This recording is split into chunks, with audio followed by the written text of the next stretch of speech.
I just wanted to take a few minutes to go over the literary device handout that you should be reading.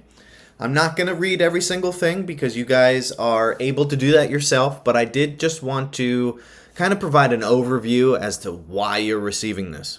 So in English classes, obviously we do a lot of reading. We do nonfiction reading and we do fiction. Annotations, which you've already learned at this point, are super helpful for both kinds of literature, both genres, nonfiction and fiction. Literary devices are also used in both areas of writing. Now, there is some nuance to that though.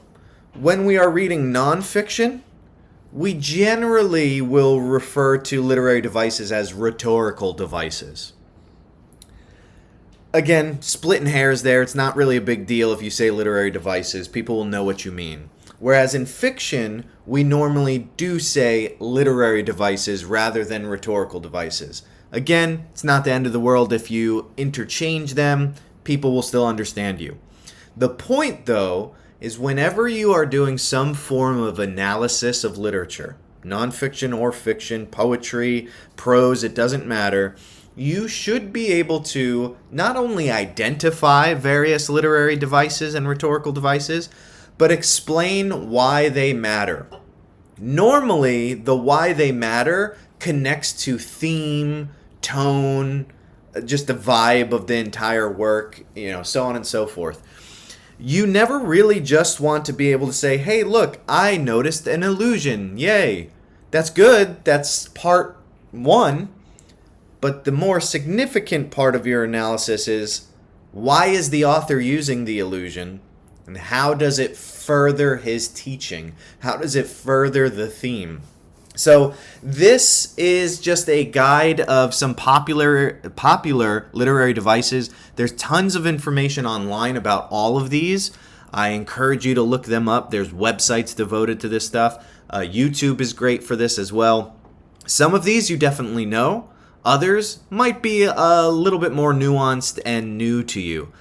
You don't necessarily have to memorize every single one, but you should pick a handful that you familiarize yourself with a lot, because when you go further in this class, for the rest of it, you will not only be identifying literary devices, you should be analyzing them within the text. So I'm not going to cover all 15, but just highlighting a couple big ones that I personally teach all the time. Number one, right off the bat, we have illusion. Now, illusion is certainly important. Now, it's illusion, not illusion. An illusion is just a reference to something outside of the text. A lot of the times, it will be historical allusions. It could be allusions or references to other works of literature. And a lot of the times, it's going to be older works of literature. So even a book coming out today, you might be writing a story about how an underdog football team needs to overcome all of the odds and defeat an undefeated professional team, essentially. That is essentially a David and Goliath story. That is an illusion, right? Especially maybe the quarterback's name is David in the football team. That would be an obvious illusion, right? So a lot of the times, illusions are going to be from the Bible. Other times, they'll be from a Greek or Roman mythology and Shakespeare. Those are like the trifecta, the three big ones. Are there other illusions? Of course. But those are some big ones. Again, historical allusions can matter too. So if you're reading a story and they start referencing George Washington, it's a historical allusion. It is a way for an author to say things without having to use up a lot of space to do it, right? As soon as you hear an allusion to David and Goliath, you guys already know, all right, underdog story, the little guy versus the big guy. The author doesn't have to spend time talking about all that. You immediately know it. You get it right away. Now, secondly, you have archetypes. We actually covered one, right? The underdog story is an archetype. These are big picture comparisons. They show up in numerous texts, not just by one author. So, A coming of age story is a type of story, right? It's an archetype.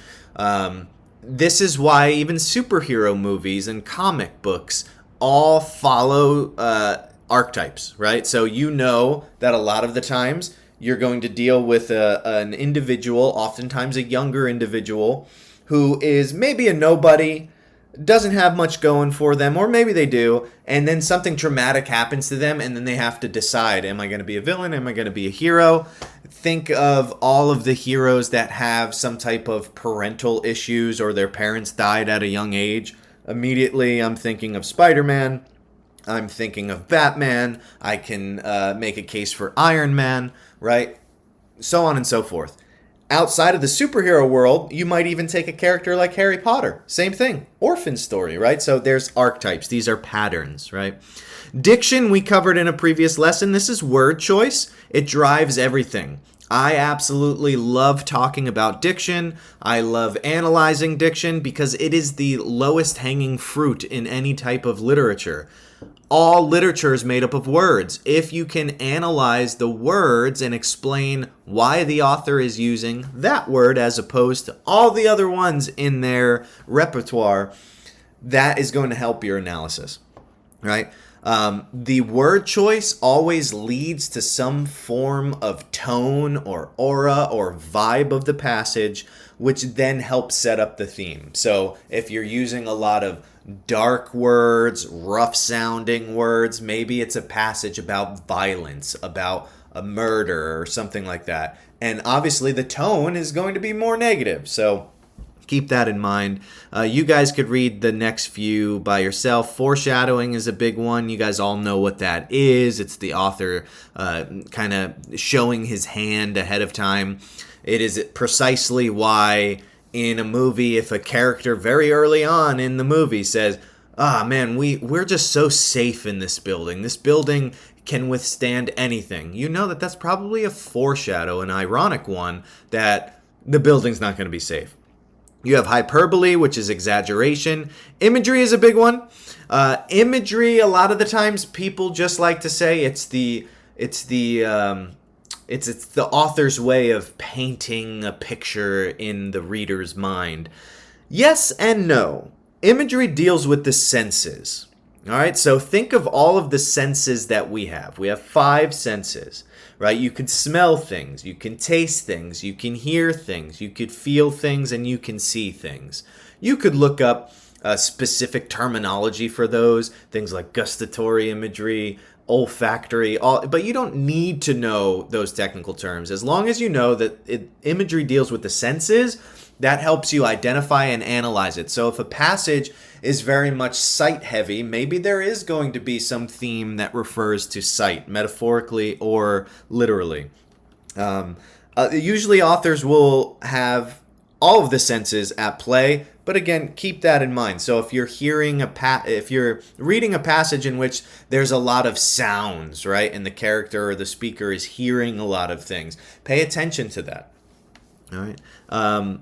Irony is there's multiple forms of irony. You can kind of read them yourselves, but it's really when you expect one thing to happen, but something else happens entirely. There's multiple types of irony, like dramatic irony, there's situational irony, there's verbal irony. You guys can look up those on your own time. Metaphors and similes we actually dealt with in a previous video for this class. They are both comparisons. The only difference between them is similes use like or as, metaphors do not. So, for example, from the famous movie Forrest Gump with Tom Hanks, there's that famous line, life is like a box of chocolates. You never know what you're going to get. That's a simile. If they switched it and said life is a box of chocolates, that is a metaphor. Sometimes it just strengthens one versus the other, but in either case, it is a comparison often between two unlike things or seemingly unlike things. A motif is very similar to an archetype, right? And a motif is just another element of a story, but it doesn't always have to be big picture, right? It doesn't have to be thematic, whereas archetypes usually are these broad brushstroke comparisons and patterns. Motifs can even be something like a specific symbol, right? Like a rose can be a motif for love or for the double-sided nature of love, that it is something passionate and awesome but can also hurt you with its thorns, right? So look for different motifs in literature. There's a lot of them. Especially in superhero movies and coming-of-age stories and stuff like that. And then you have symbolism, right? That's when something represents something else, right? It could be colors, it could be people, it could be an object. You could have symbols be a motif, right?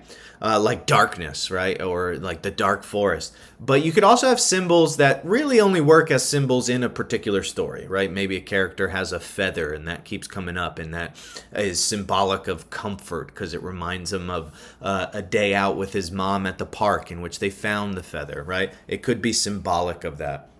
And then the last one that you definitely need to know is theme. Now I'm going to highlight this whole thing because one of my pet peeves is when students just assume that a theme is just like one word. Like, oh, this is a story about love. Yes and no. It's a thematic topic, but that's not a true theme. A true theme would be a full, complete statement. So if you take something like Romeo and Juliet by William Shakespeare, don't say that the theme is love. It would be more accurate to say the theme is love will be strong enough to die for. You know, something like that. It's a little cliche, but you guys get the point. You want to ask yourselves the question, what does the author say about that topic? So if the topic is love, what is William Shakespeare trying to say about love? If the topic is friendship, what is the author trying to teach us about friendship? That's the leading question that you should have. So hopefully this elucidated some things for you, clarified it for you. Again, please read over this entire thing. Feel free to feed this into something like Notebook LM and have it create graphics for you. Have AI test you on some of these things.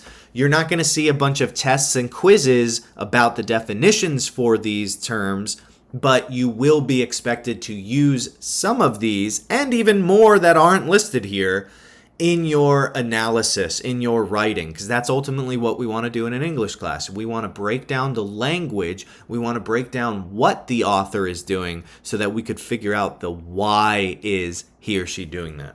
All right, so I hope you guys learned something, and I will see you guys in another video. You will be doing some writing diagnostics soon, so keep these terms in mind because you should try to use some of them authentically in your writing.